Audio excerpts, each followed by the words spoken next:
Hola chicos del quinto año de secundaria, les habla el profesor Wilder. ¿Qué tal? Aquí estamos congregados para poder trabajar un tema más de razonamiento verbal. Hoy día los invito a participar del tema de analogías verbales, así que vamos entonces a trabajar este tema en razonamiento verbal. A ver, queremos empezar la clase con esta imagen, ¿sí? Yo quiero que observes esta diapositiva en la cual tenemos dos figuras, dos imágenes. ¿Qué ideas te sugieren las imágenes observadas? A ver, tenemos por aquí a un tablero de ajedrez y a un soldado. Por acá, por el otro lado, también tenemos, en la segunda imagen, también tenemos a un tablero de ajedrez, sus respectivas piezas y soldados. Acá hay dos conceptos que podemos relacionar. A ver, ¿cuáles son? Ajedrez y la guerra, los soldados que participan de la guerra. Si comparamos los elementos que forman parte de estos dos conceptos, ajedrez y guerra, vamos a darnos cuenta que hay cierta similitud entre ellos que nos llevan a pensar, a plantear la premisa que la invención del ajedrez se ha inspirado en la batalla. ¿Y qué rasgos característicos nos conducen a dicha aseveración? Veamos. Por ejemplo, el tablero es semejante a un verdadero campo de batalla, donde se realizan las acciones. Los peones son como los soldados que marchan a la vanguardia y por consiguiente son los primeros en morir. Los dos caballos del ajedrez son son simbolizaciones de los verdaderos caballos de las clásicas batallas o de los vehículos de las guerras modernas. Las torres o roques aluden a los emplazamientos de los soldados. El rey, como pieza del ajedrez, equivale al comandante en la guerra, el ejército. La eliminación de piezas implica debilitar al contrincante para finalmente vencerlo. De la misma manera, de manera similar, semejante o análoga, el aniquilamiento de soldados implica socavar las fuerzas del enemigo para luego derrotarlo.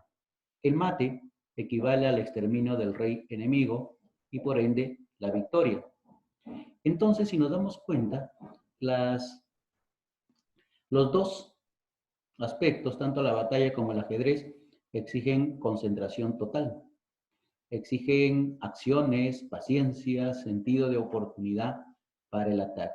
Como vemos entonces, el ajedrez, con todas sus características, es una clara alegoría de la batalla. ¿Qué es lo que hemos hecho, chicos? ¿Qué es lo que hemos hecho? Hemos hecho una comparación y hemos establecido un nexo, un vínculo, una relación entre dos conceptos, ajedrez y la guerra. Muy bien.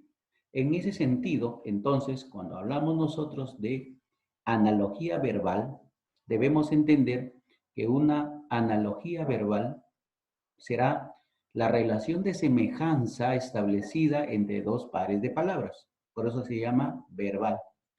Hay una relación de semejanza que yo puedo establecer entre dos pares de palabras. ¿Cuáles son esos pares de palabras? Tú los conoces, ya estás en quinto año. El par base y el par análogo.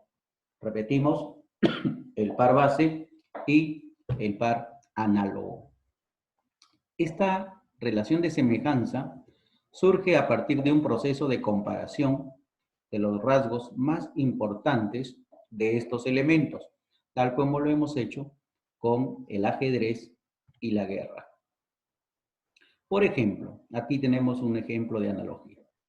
Frontera es a país, como marco es a cuadro, perímetro es a cuadrado, lindero es a terreno, océano es a continente, e hito es a territorio. ¿Cuál es la relación? La frontera es el confín de un estado, el país es la nación, la región, el territorio. La frontera es parte de un país. Todo país tiene su frontera, ¿verdad? Muy bien, en ese sentido, vamos a ver, ya establecí una relación. A, o sea, la frontera, es parte de B, es parte del país. Toda frontera es parte de un país. El país o todo país tiene una frontera. Y la frontera es el límite establecido. Hasta allí llegan los dominios de un determinado país. Veamos entonces, veamos el campo de las alternativas. Todo cuadro tiene un marco. ¿El marco es parte de un cuadro? Sí, muy bien. ¿El cuadrado tiene un perímetro? Sí, todo cuadrado tiene un perímetro. El perímetro es parte del cuadrado. ¿Todo terreno tiene un lindero? Sí, el lindero es parte del terreno. ¿El océano es parte del continente? No, aquí más bien tenemos una relación de complementación. Es decir, ambos se complementan para formar la superficie terrestre. ¿El hito es parte del territorio? ¿Todo territorio tiene hitos? Sí. ¿Cómo se aprecia? Tenemos 4 alternativas que tienen la misma o guardan la misma relación que establecimos aquí en el primer par. ¿Cómo se va a llamar este par? Es el par base, ¿verdad?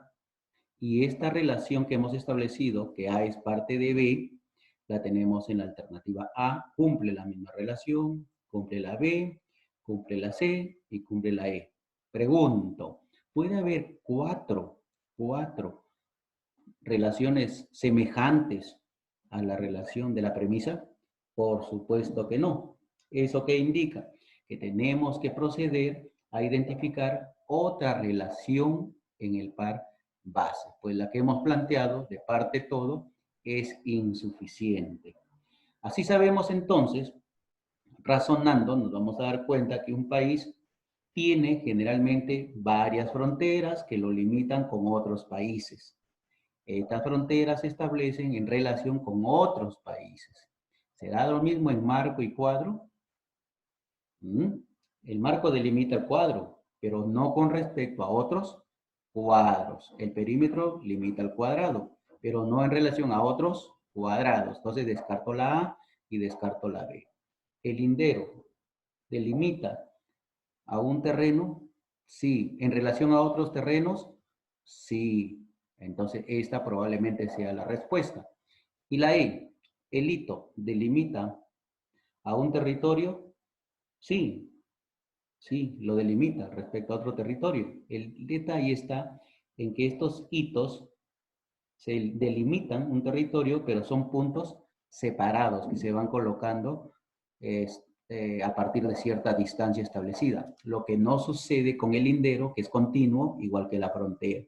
Por lo tanto, ¿cuál es la respuesta análoga? ¿Cuál es el par que va a guardar la misma relación de la premisa? Por supuesto, frontera es a país como lindero es a terreno. Muy bien.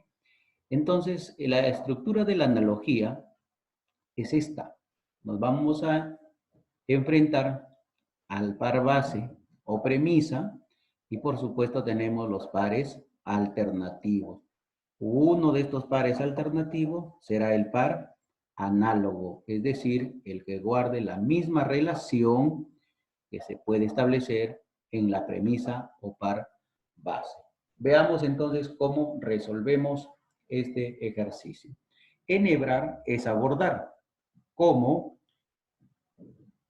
Estudiar es a truncar, errar es a corregir, pensar es a expresar, asear es a limpiar o sembrar es a labrar. Veamos. Primero vamos a establecer la relación.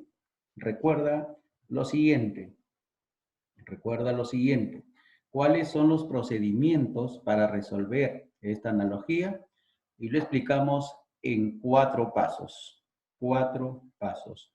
Primer paso, hay que identificar la relación entre el par base o premisa. La relación. Luego determinamos el orden de los elementos. Tercer procedimiento, aplicamos la naturaleza en la premisa o par base. Y tú sabes que la naturaleza se refiere o es necesaria cuando la relación inicial no es suficiente, como vimos en el ejemplo anterior. Entonces, esta relación o esta naturaleza se establece a partir de ciertas características muy particulares del par base o premisa o de uno de sus elementos. Y vamos a encontrar finalmente el par análogo, que sería la selección de la respuesta. En esos 4 procedimientos vamos a resolver nosotros nuestros ejercicios de analogías. Apliquemos esos 4 procedimientos aquí en el ejercicio número 2. Enhebrar es abordar. Enhebrar es pasar la hebra por el ojo de una aguja. Y bordar es adornar una tela labrándola en relieve. Si nos damos cuenta, entre ambos conceptos existe una relación de contigüidad. Es decir, primero debo enhebrar para luego bordar. Hay una relación de secuencialidad. Primero se enhebra y luego se borda. A entonces se establece una relación de secuencialidad, de contigüidad con B. ¿De acuerdo?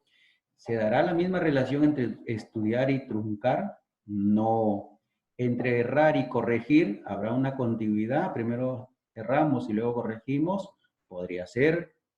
Pensar y expresar, ¿hay una relación de contigüidad? Primero pienso y luego expreso lo que pienso. Sí.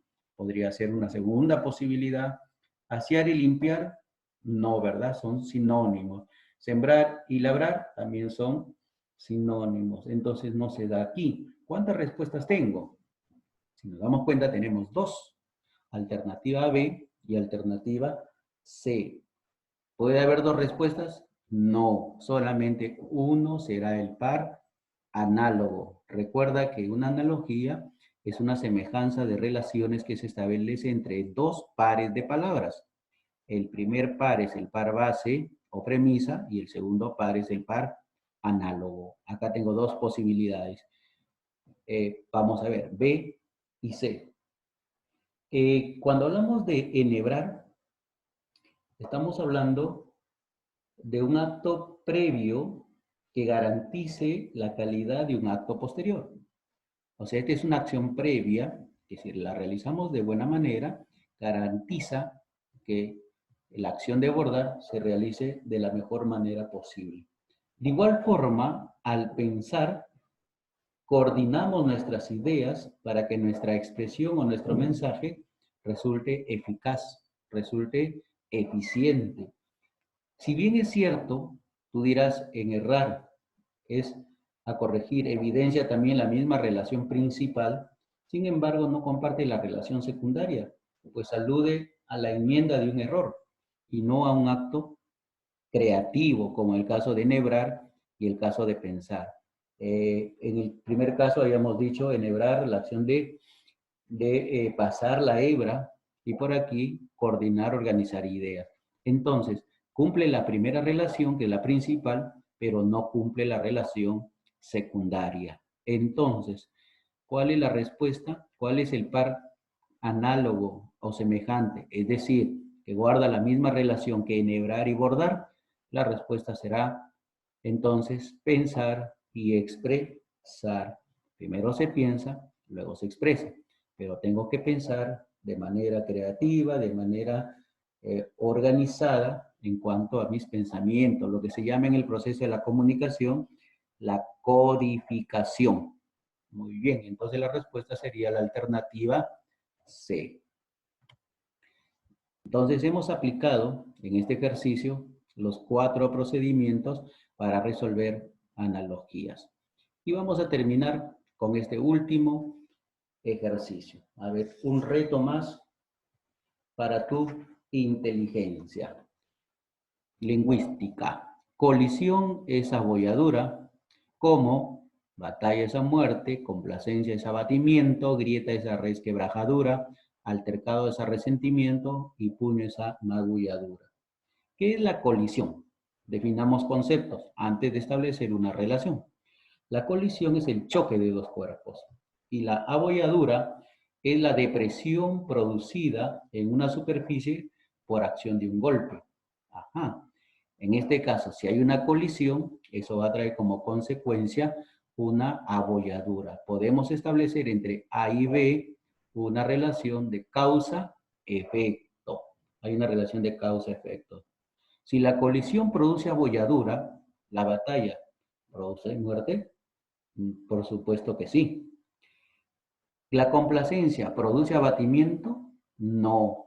Son dos estados de ánimo diferentes, opuestos. Por lo tanto, aquí hay una relación de antonimia. Grieta, esa resquebrajadura. ¿Podríamos establecer esta relación aquí? No, por supuesto que no. Entonces, ¿el altercado produce un resentimiento? Claro que sí. ¿El puño produce una magulladura? ¿El puño realmente produce la magulladura? No. La magulladura es producida por el puñete, que es el golpe con el puño, pero no el puño. ¿Te das cuenta? Entonces, ¿cuáles son las probables alternativas? La B no es, la A tampoco, o perdón, la A sí, la C tampoco, la D. Habrían dos probables respuestas. Entonces, frente a dos posibilidades, diremos o estableceremos una segunda relación y entramos al terreno de la naturaleza, de las características muy particulares. Entonces, la colisión produce una bolladura únicamente cuando esta colisión, este choque es leve, porque si fuera violenta la colisión, prácticamente los cuerpos quedarían inservibles, por ejemplo, dos vehículos. De modo análogo o de modo semejante, un altercado produce resentimiento cuando es leve, porque si fuera violento este altercado, implicaría ya un enfrentamiento físico con resultados más graves. Por lo tanto, la respuesta sería altercado, resentimiento, recurriendo a la naturaleza de la intensidad, de la levedad, tanto de la colisión como del altercado. Por lo tanto, la respuesta correcta sería la alternativa D. La colisión produce una bolladura, el altercado produce un resentimiento. La batalla produce muerte, pero ya esta es una acción ya más fuerte, más intensa. Muy bien, chicos, de esta manera estoy explicándoles entonces este tema de las analogías. Ustedes van a encontrar más ejercicios en su archivo de Word para que puedan desarrollar y aplicar sobre todo estos procedimientos de o estas estrategias racionales para resolver sus analogías. Practica, ejercítate en 4 pasos y asunto resuelto. Muy bien, chicos, espero que ustedes puedan seguir trabajando. Gracias y nos estaremos viendo en cualquier momento.